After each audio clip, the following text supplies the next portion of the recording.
Hey there, I'm Holly Mcdonald with the Costa Mesa Pod, where we discuss all things concerning the lifestyle, businesses, and activities that make Costa Mesa such a great place to live.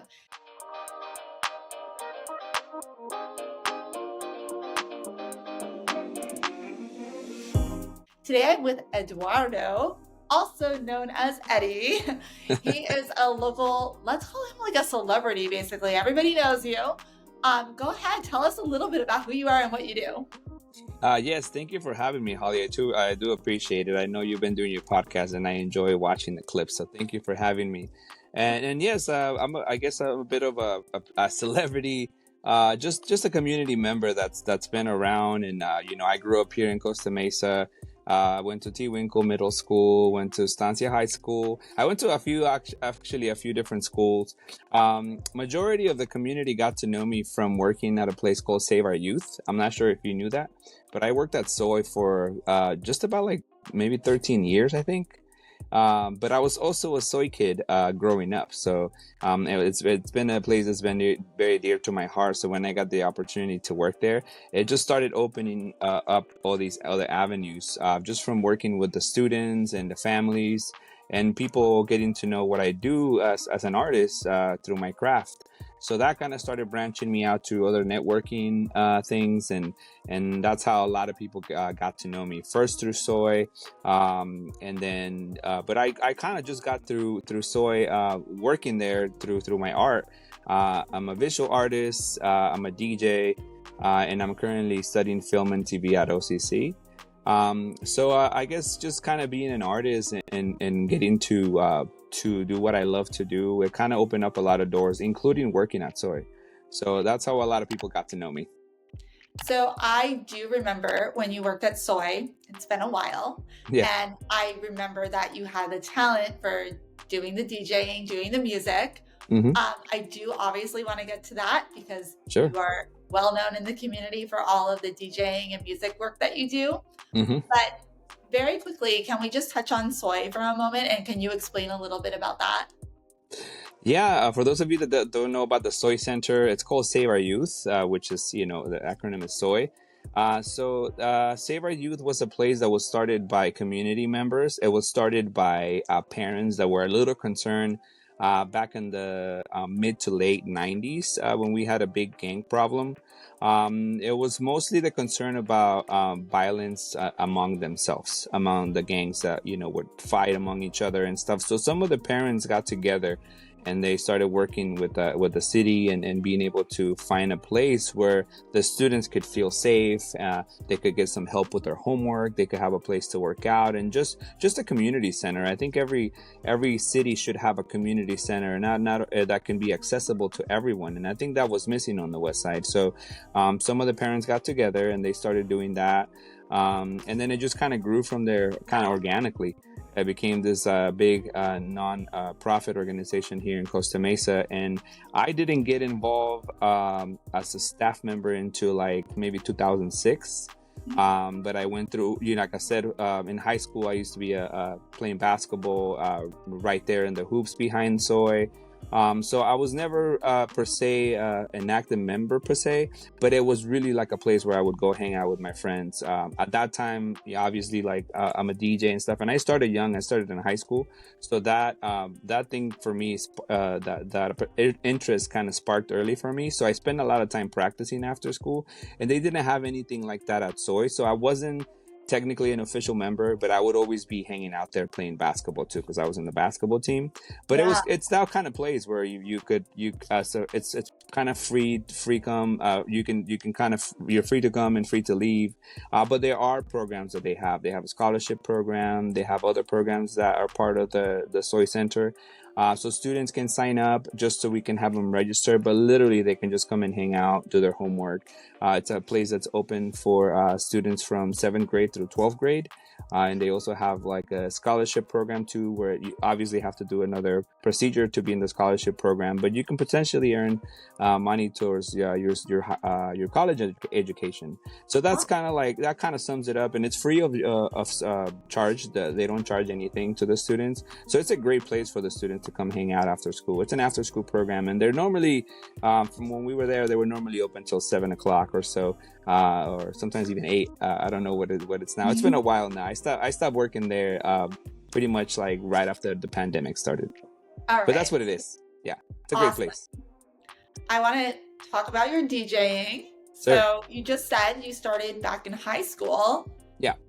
Tell me a little bit about how you got started, like why, and then how you've grown your reputation. Sure. Yeah, I started, my love for DJing started in Mexico City. That's where I'm from originally. I'm originally from Mexico City, but my mom's side of the family is from Michoacan. I never lived in Michoacan, but my mom migrated to Mexico City, and that's where myself and all my siblings were born. So Mexico City is really known for their culture as well, and we in Mexico City also embrace like all kinds of music. If you go to Mexico, like certain parts like Michoacan and other northern states, it's kind of like Texas. Like if you go to Texas, you listen to a lot of country. Similarly, in Mexico, like if you're from a northern state, you kind of listen to more like kind of like that, like banda and more regional music. But in the city, in Mexico City, it's kind of like you listen to a little bit of everything. So I grew up listening to Queen, to Michael Jackson, to the Doors and things like that. As much as the stuff that they would play, as much as Latino music, salsa, cumbia, all that great stuff. And there's also like a big urban rock from Mexico as well. So I just grew up in a place that just really embraced all kind of music. And I kind of brought that with me. That's when I first heard a DJ in Mexico City. I saw them doing their thing. I saw how the people enjoy themselves and had a great time. And that just kind of stuck with me, like pretty much throughout my childhood. And but it was, in Mexico City, I didn't know anyone. There was no connection whatsoever. I think most of the DJs that were there had already been doing it for some time, and they were kind of part of the scene. A lot older, obviously. I think I saw my first DJ when I was 10 years old. So wow. there was no way for me to connect with anyone there that did that. So fast forward to when I migrated here, it took me a little while to find someone like that, that's my friend Uriah Finley from high school. He's one of my best friends. He was actually like the best man at my wedding. So it took like someone like him to kind of let me know, like open up the doors to where that kind of music was. Because I kind of was particularly into electronic music. So he kind of brought me in. There's another friend too of mine, Ricardo Avalos. So shouts out to Rick. He himself got some turntables and was kind of like already DJing, and he was like awesome enough to like actually let me take over the turntables and kind of take them and just kind of take off on my own. And so I started just, I got a job in high school. I started like saving my money for the records. It was an expensive hobby for sure. Like it's not as expensive now anymore. I think downloads are a lot cheaper than they would be to actually buy a vinyl. Like you can see my vinyl collection is back there. So it was just, I had to fund it through myself. So like buying records every week and all that. My hobby just started like that. And once those people kind of opened up the doors for me and kind of let me know where things were, where the record stores were, having the actual equipment that I needed, I just started becoming like a hermit in my garage, just spending a lot of time like learning my craft. And fast forward to like 2012, I ended up winning like best DJ in Orange County when the OC Weekly was still around, and I won that twice. So that was really cool. And that's kind of like where it kind of started for me. And I've been lucky enough to like travel to other states and represent Costa Mesa. I'm really big about that. I DJ as well, but I also rap. I don't know if you know that. So I have like this whole side of me that's I'm a Spanish rapper, so I rap in Spanish. So I because of that too, I've been able to put in places like rapping in New York and other states as well. But I'm really big about representing Costa Mesa. Like when I go to other places in New York and stuff, they're always like, "Oh, where are you from?" "Oh, I'm from California," and they always say LA. So I have to always like be like, "No, look, LA is cool, but LA is like up a little bit more up north from us." I represent Orange County and particularly a city called Costa Mesa. So I'm really big about letting people know what exact area we represent. But I think that goes a long way too. Like when I talk to people in New York, we just like kind of sum it up to one specific area, but there's a lot of boroughs over there too. But I'm really big about letting people know, like, I represent Costa Mesa, I represent Orange County, and that's kind of like how my DJ stuff has been. I love that. I think it's great you're putting Costa Mesa on the map. So thank you for Yes. doing that. Awesome. And then also, so you do a lot of DJing work around here. I am like always amazed at all of the videos that you do. So this is kind of a combination. I know you're doing video production and stuff now, but what sort of events do you do quite a bit around here? Well, I'm lucky enough to have established a good network with the city of Costa Mesa. We have a really good partnership. As a Costa Mesa resident, nothing brings me joy more than to actually play for my own city. So I do various events for the city of Costa Mesa in Parks and Recs.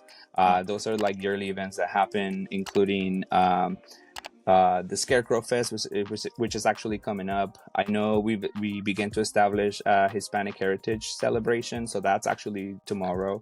I've been lucky enough to do the Independence Day celebration as well, and the Spring Fest. And also working some of the events with like the Barktoberfest for the pets, like the pet-friendly events. So I've been doing those as well. And then just from that, other people have connected with me about other events. So in Costa Mesa, those are the main ones. I work a lot with Victoria Elementary. I do a lot of their events. So shouts out to Victoria Elementary. I've done some stuff with T-Winkle. I work with Early College High School a lot. Who else? Ray Elementary as well too. And then from there, people get my number, my contact, and it's gotten. I've been spreading through other cities as well. I've been working with the city of Santa Ana. I just did an event today. And I've been working also with Cal Optima and other organizations because, as far as, and I think you gotten to know this working with me, like having a great DJ that knows what he's doing to be able to set a mood, it's amazing. But when you have the best of both worlds, like an MC and a DJ, I'm bilingual, so I speak fluent Spanish and English.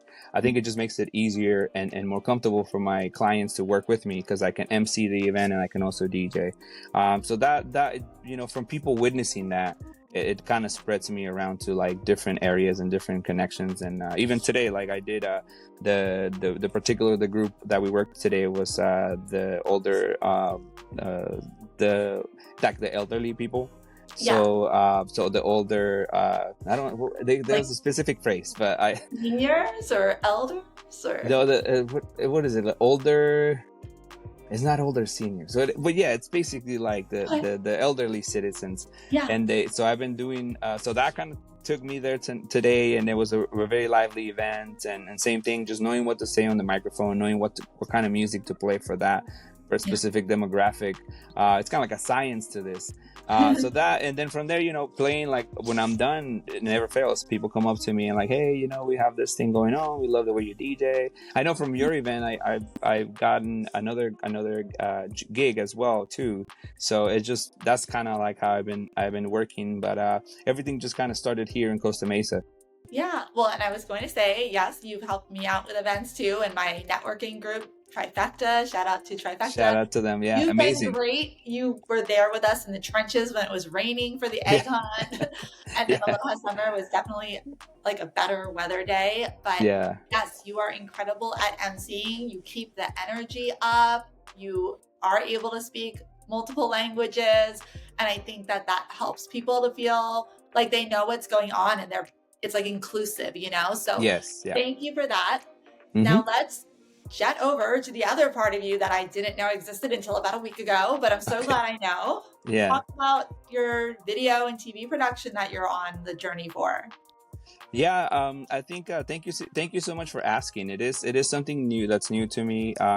Just to kind of give everybody a point of reference, like I spent a majority of my 20s and 30s actually working at Soy. Which I'm really grateful for, but I took a different route to do what I was doing. Anybody that sees me DJing and MCing can tell that I spend quite a time doing that. So I kind of invested a lot of time and efforts on my craft when it comes to that, and that's actually opened me up to like producing and writing songs, like doing the rap career and everything. But I didn't follow like the same trajectory, so I didn't have like the college education. I didn't pursue anything because I knew what I love to do. But I've always been artistic. Like I've always been like I love to draw and I love to paint. I've always been drawn to like photography and things like that. So I just kind of saw it as my opportunity when my wife, we knew we were expecting, and at Soy, I believe I kind of had reached a plateau there too. To be honest, I love working there. I love working with the families, but I kind of had to reach a level that I don't think I was going to go any further. And although I love to work there, I had to move on because I had a family come in. So I knew that I have a lot to offer. So I looked within myself, like, what do I want to do? So the first thing I went back to OCC was for business. And I was thinking about opening up my own venue, and I kind of started doing some of the classes, and I realized it was a big undertaking. So shout out to anybody that owns a venue and stuff. Like I started doing the classes, doing the research, and I figured it was something I didn't want to do. I didn't want to have like the overhead over my head. I didn't want to have any of that. And then so I kind of shifted. I was like, what else can I do that I feel like I could work and not feel like work, but at the same time be able to do my best and be able to like work in a place where my creativity is accepted, not only accepted but embraced and welcome. So film and TV was like, okay, film and TV, like that I've been wanting to do. I love film, I love TV. I just love visuals in general. Music videos are a big thing for me. So I decided to switch. So I did get some certificates. I got my entrepreneurship certificate. I have my marketing, my intro to marketing, and a couple of those from business because it really did help me. And so I want to send a shout out to the professor as well. So Dennis Morgan, great professor. He's like the head of the business department. So his teachings and stuff, I've been really applying those to my business. And I feel like they also can fall into the category of film and TV, going into that spectrum. But I just really wanted to do that. And so I just started, I'm pretty much almost done with the program. I just need to do some of my general ed stuff. So I should be graduating in May. And I just kind of wanted to follow that path. And, I wanted to, I want my daughter to see that I'm following a passion, something that I love to do. She's 4 years old now, but she's been part of the journey. I mean, I was taking some of my classes, the beginning classes. I literally had her like where we are right now. This is I would do because I started in the pandemic. So I would do like the pandemic stuff here, and I literally was like holding her here, feeding her and stuff. So the teachers got to see all that, and she's kind of understanding too. So she knows what I'm doing, and I kind of wanted to do it for me, obviously, and for my family. But it's also I wanted to show my daughter that she can do whatever she wants to do as long as she puts some effort into it. So I've been putting a lot of effort. Some good things have happened out of it. There was a show that I was producing with some of my classmates just so we can have something for our reel. So I produce, I was a creative producer, editor, and all that of that show, which was like a music interview show. So shout out to everybody from the platform. And I've been doing a couple music videos. I'm releasing a new music video next week for a friend of mine, Castro Pollux. He's an MC, a rapper, but he's also, he does a lot more. So he does like healing bat sounds and stuff like that, meditating. So we did, we managed to do something together. So that's going to be released next week. As far as what I specifically want to do with film and TV, there's a couple avenues available. Like I enjoy editing, so I wouldn't mind being an editor. Probably gonna start as a assistant editor for someone organizing all the files and all that, but that's part of the job. But also a creative producer. I'm basically looking for a place once I graduate that can I know not all my ideas are going to be the best, but I know I'm creatively speaking, I'm really good about what I bring forward to any team, and I have many angles. Like I know sound really well, I know music really well, I can produce my own songs, my own music.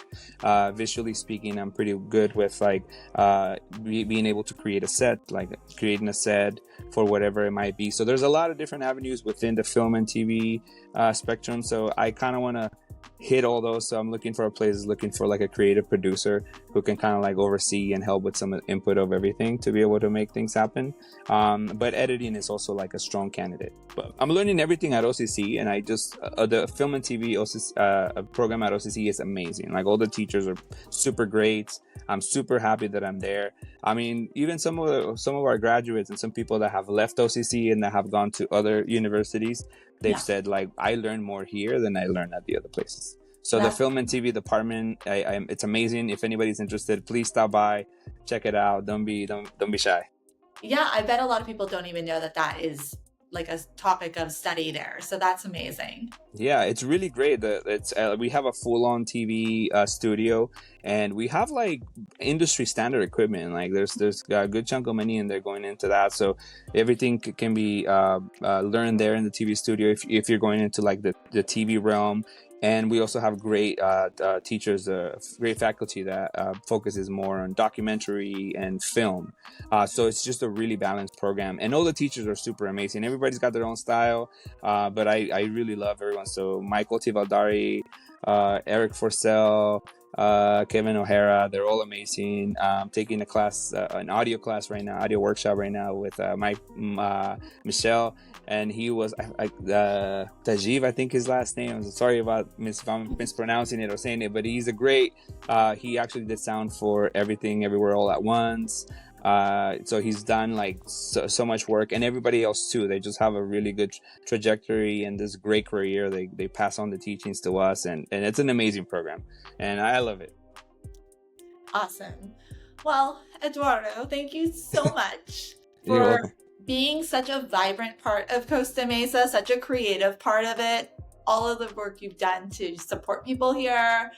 I've enjoyed working with you personally and love seeing what you're like going to be doing. I mean, I think you've got a really incredible future. So thank you again. No, thank you. And thank you for having me. I really do appreciate your invitation and reaching out to me to work together. What you guys are doing with Trifecta is super cool. So I just think it's really awesome. And you know, we have a really great community in Costa Mesa, and it's nice to be able to work with the West Side community, with the side of the town that you normally do the events for. I think it's kind of nice. Sometimes it's hard to make an event when you live in this side of town and all that. So to be able to have different things, I think for the community, I think it's really important. So what you and Trifecta are doing, it's pretty awesome. So thank you for having me be a part of that.